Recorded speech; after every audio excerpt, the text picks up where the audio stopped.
Very good evening दोस्तों, स्वागत है आप सभी लोगों का लर्न विद परफेक्ट में। मैं कुलदीप सिंह एक बार फिर आपके सामने अगली क्लास जो है शिक्षा का अधिकार अधिनियम 2009।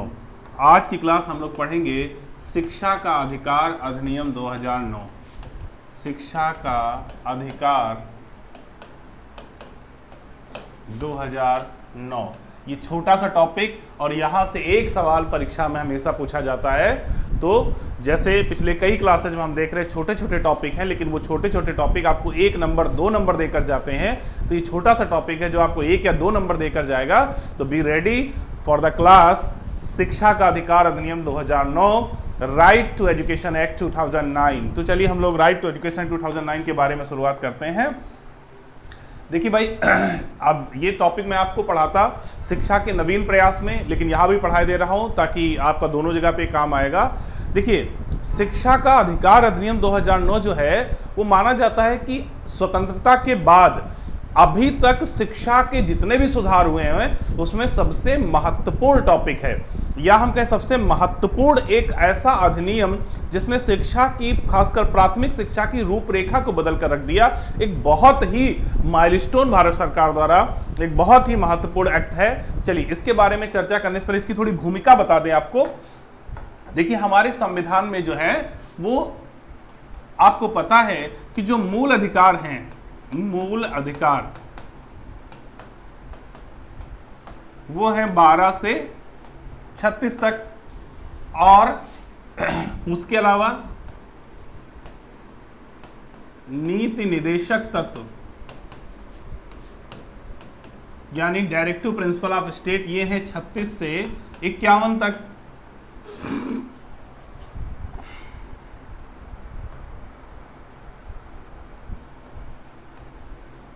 ठीक है, तो अब इनका अंतर हम समझ ले पहले। देखिए, मूल अधिकार वे अधिकार होते हैं जो हमें हमारे संविधान ने दिए हैं और जिन्हें सरकार की जिम्मेदारी है कि उन्हें हर हाल में लोगों को दे। अधिकार लिखा शब्द यहां पर है, तो अधिकार का मतलब है ऐसी चीजें जो हमें प्रोवाइड होंगी और इसकी जिम्मेदारी सरकार की होगी।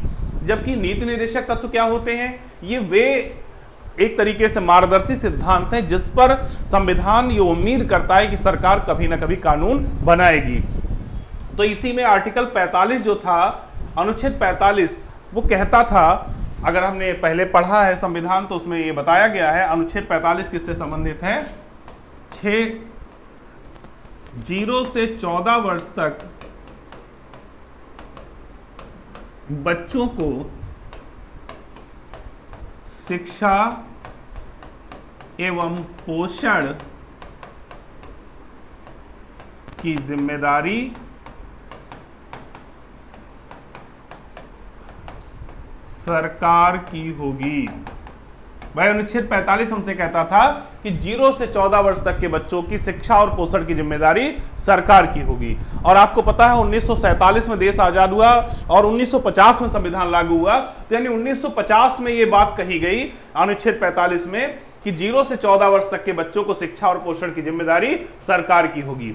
लेकिन किसी भी सरकार ने इस बारे में कोई एक्शन नहीं लिया, कोई क्रिया नहीं की शुरुआत में, और फाइनली इसके बारे में कब सोचा गया? जब संविधान के 86वें संशोधन, 86 कॉन्स्टिट्यूशनल अमेंडमेंट, संविधान के 86वें संशोधन 2002 के द्वारा 6 से 14 वर्ष तक के बच्चों को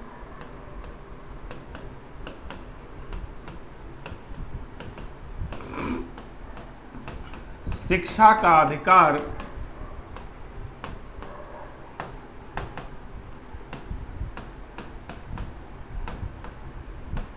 मूल अधिकार बन गया।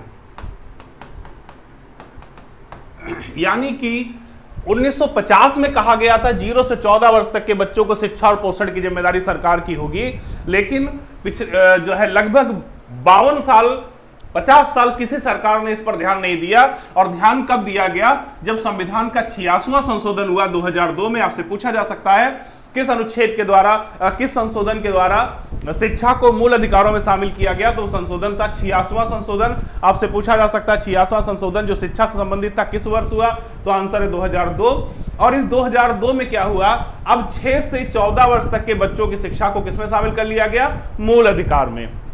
तो जो पहले नीति निर्देशक तत्वों में था उसे अब शामिल कर लिया गया मूल अधिकारों में। चलिए इस चर्चा को हम लोग आगे बढ़ाते हैं और फिर से आपको सारी बातें बताते हैं।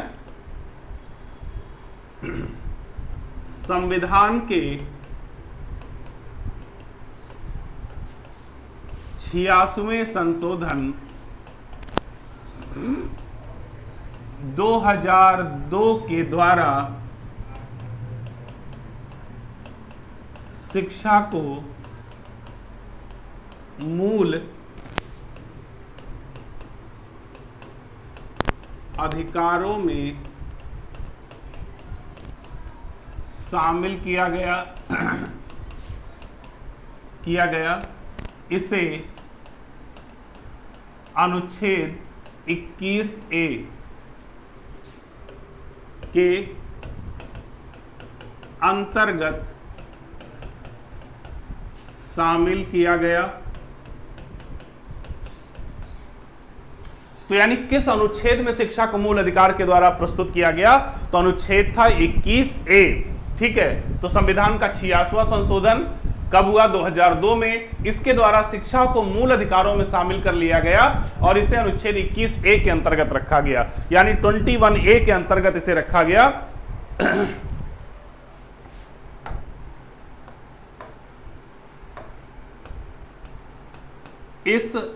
इसको आधार मानते हुए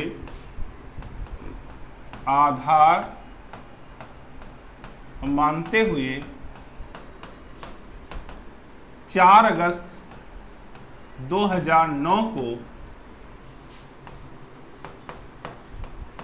भारतीय संसद ने राइट टू एजुकेशन एक्ट पारित किया, जिसे 1 अप्रैल 2010 को लागू कर दिया गया है।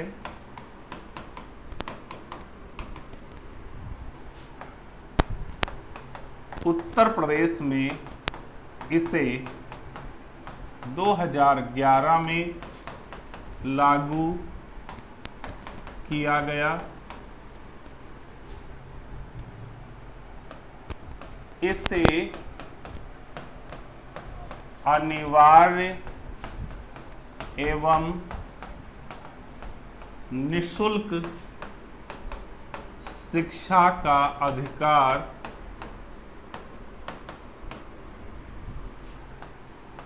2009 के नाम से जाना जाता है। इसमें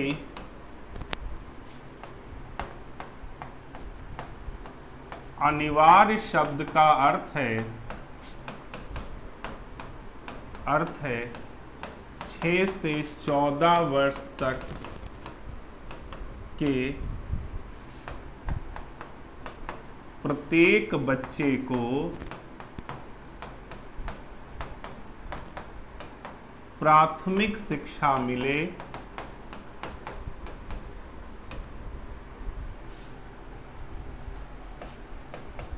इसकी जिम्मेदारी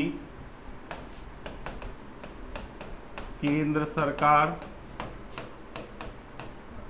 राज्य सरकार,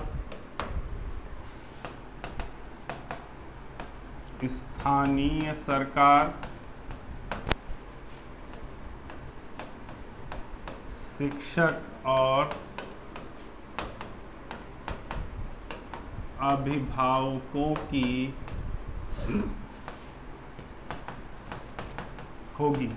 अब जो बातें हमने लिखी है इसको आपको समझाते हैं ताकि जो कुछ लिखा गया है ये बहुत अच्छी तरीके से हमारी समझ में आ जाए।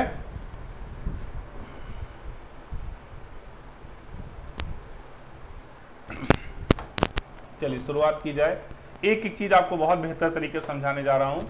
सबसे पहली चीज कि संविधान का 86वां संशोधन 2002 में हुआ, जिसके द्वारा शिक्षा को मूल अधिकारों में शामिल कर लिया गया।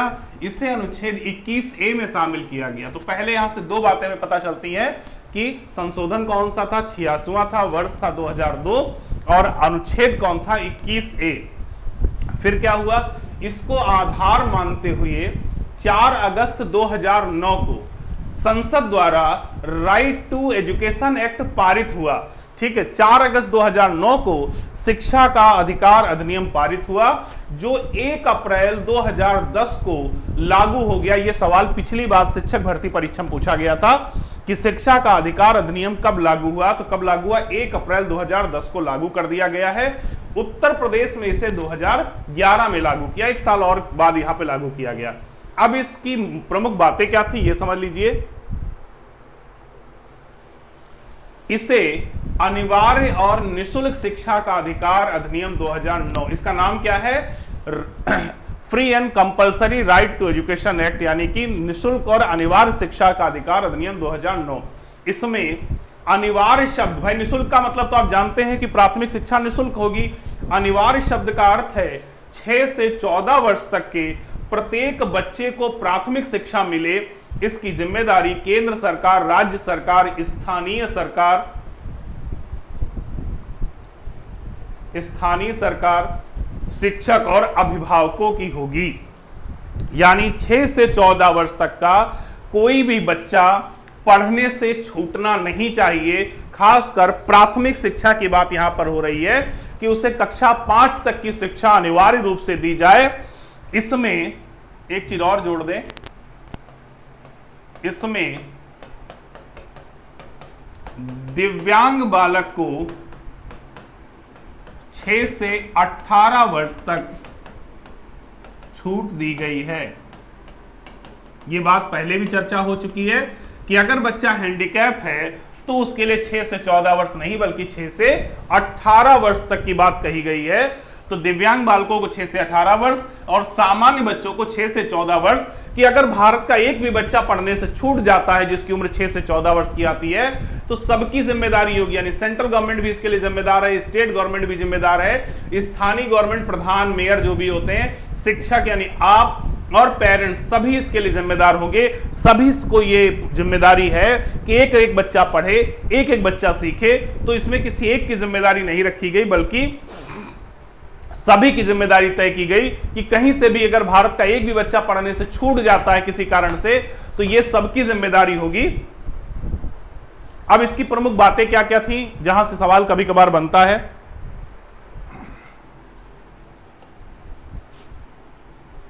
इसके अंतर्गत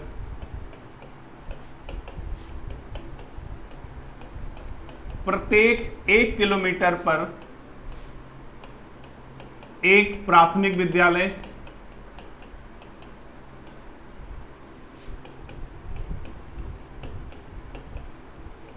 3 किलोमीटर पर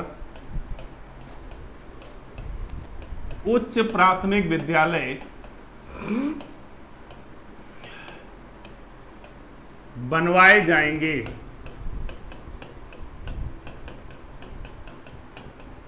यानी सबसे पहली बात इसमें क्या कही गई कि भाई बच्चों को विद्यालय प्रोवाइड कराए जाएं। तो हर 1 किलोमीटर पे जहां लोग रह रहे होंगे उसके 1 किलोमीटर के रेडियस में एक प्राथमिक स्कूल और 3 किलोमीटर के रेडियस में उच्च प्राथमिक स्कूल। ये मैदानी भागों के लिए और पहाड़ी क्षेत्रों के लिए क्या कहा गया कि भाई अगर क्षेत्र पहाड़ी है तो वहां पर जो है स्कूल बस और इन सारी सुविधाओं के द्वारा उस बच्चे को प्रोवाइड कराया जाएगा, स्कूल की कमी बच्चे पर नहीं हो जाए। ठीक है, इसके अलावा कक्षा 5 तक बच्चों को फेल करना, नाम काटना, विद्यालय से निकालना,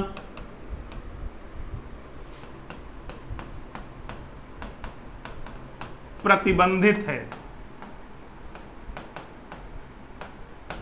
प्रतिबंधित होगा।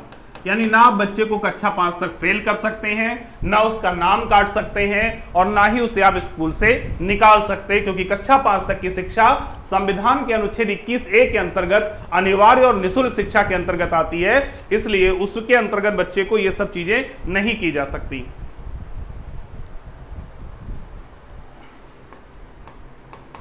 बच्चों को प्रवेश से मना नहीं किया जा सकता।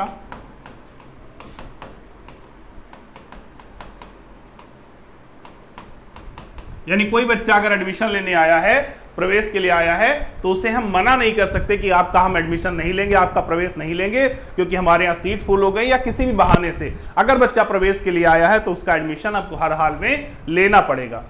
इसके अलावा प्रत्येक विद्यालय में लड़के और लड़कियों के लिए, लड़कियों एवं लड़कों के लिए अलग अलग शौचालय होंगे।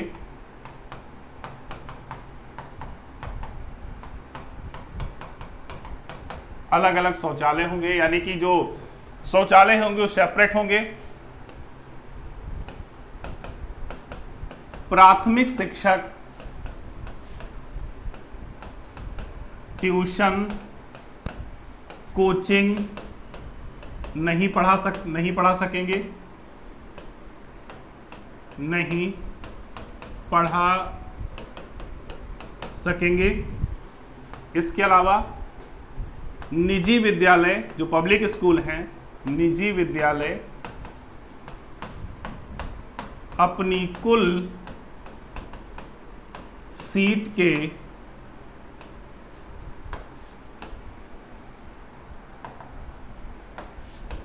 25% सीटों पर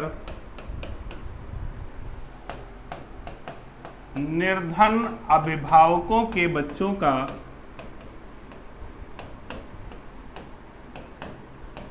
बच्चों को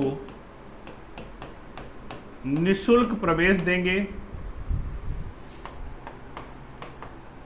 अभी लिख दे रहे हैं, सारे समझा देंगे पॉइंट। निःशुल्क प्रवेश देंगे,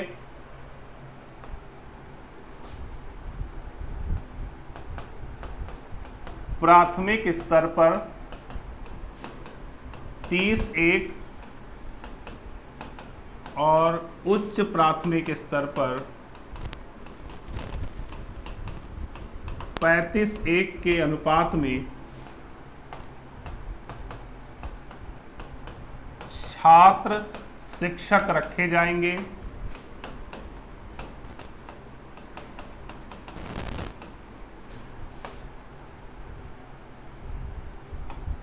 शिक्षा पर हुए खर्च को 65% सेंट्रल गवर्नमेंट यानी केंद्र सरकार और 35% राज्य सरकार उठाएंगी। प्रत्येक शिक्षक को सप्ताह में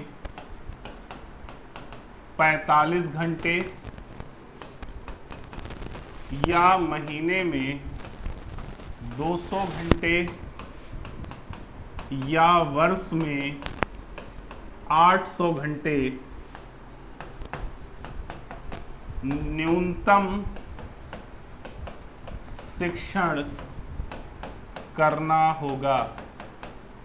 चलिए फिर से देखें, कोई बात अगर रह गई है तो उसको बताते हैं आपको।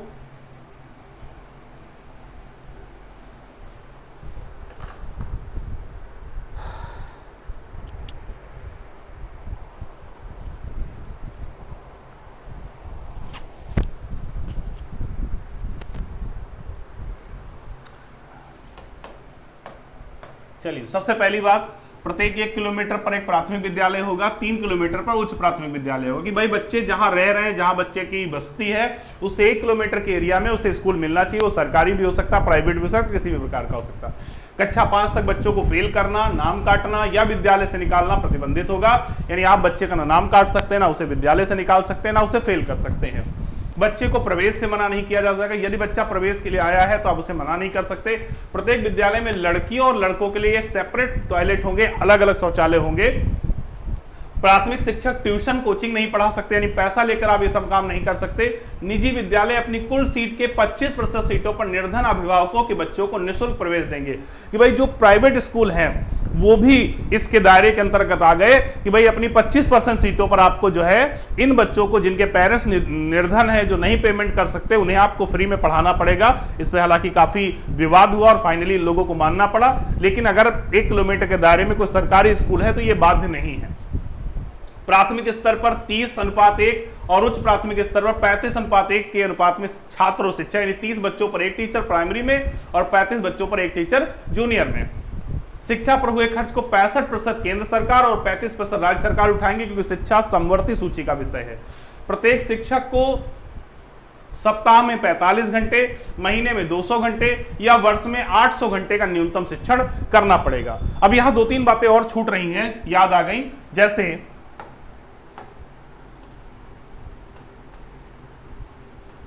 प्रवेश योग्यता के आधार पर नहीं, योग्यता के आधार पर नहीं, आयु के आधार पर होगा। आयु के आधार पर होगा। भाई ये बहुत महत्वपूर्ण चीज है कि मान लीजिए कोई बच्चा 10 साल का हो गया और वो स्कूल नहीं गया, अभी तक भट्ठे पे काम करता था, चाय की दुकान पे काम करता था, वो किसी कारण से शिक्षा से लाभान्वित नहीं हो पाया और अब हमें उसे स्कूल ले जाना है, क्योंकि शिक्षा का अधिकार कहता है कि सबकी जिम्मेदारी है उस बच्चे को स्कूल पहुंचाना। तो उस 10 साल के बच्चे का एडमिशन पहली कक्षा में ना होकर उसकी एज यानी 4 या 5 में होगा, क्योंकि इससे क्या होगा, उस बच्चे के अंदर कुंठा की भावना विकसित नहीं होगी और प्राथमिक शिक्षा का जो मूल अधिकार उसे मिलेगा। तो बच्चों का प्रवेश जो है वो आयु के अनुसार होगा, ना कि योग्यता के अनुसार। लेकिन इसकी मैक्सिमम क्या है, 14 वर्ष और कक्षा 5 है ना, 5th क्लास तक। अगर कोई 50-20 साल का हो गया, कहे नहीं मुझे सीधा ग्रेजुएशन में एडमिशन मिले, गलत है। कि भाई कक्षा 5 तक ही आपको प्रवेश मिलेगा और मैक्सिमम उम्र कितनी है, 14 वर्ष। तो ये बात इसमें छूट रही थी। इसके अलावा